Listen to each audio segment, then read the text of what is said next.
Notre organisme fabrique naturellement des substances qui influent sur la douleur, l'anxiété ou l'appétit. On les appelle les cannabinoïdes endogènes, surtout présents dans le cerveau. La molécule testée par le laboratoire Biotrial visait, selon certains spécialistes, à éviter que ces substances ne se dégradent et ainsi à moduler le ressenti de la douleur, de l'anxiété et peut-être même de l'appétit. Mais pour le médecin de l'hôpital de Rennes qui prend en charge les patients dont l'état s'est dégradé, les conséquences sont incertaines.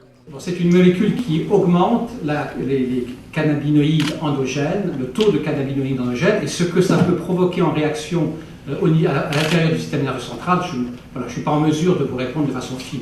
Le manque de connaissance de ces substances naturelles présentes dans notre cerveau notamment, c'est l'argument qu'avance le professeur Even pour dénoncer l'autorisation de cette étude par les autorités sanitaires. Utiliser une substance toute nouvelle, dont on ne sait encore rien, pour agir sur des récepteurs dont on ne sait pas comment eux-mêmes agissent dans l'organisme, ça me paraît de la pêche au hasard. C'est la première fois que cette molécule d'un laboratoire portugais a été testée sur l'homme, là où les causes de la dégradation de l'état de santé des volontaires restent indéterminées.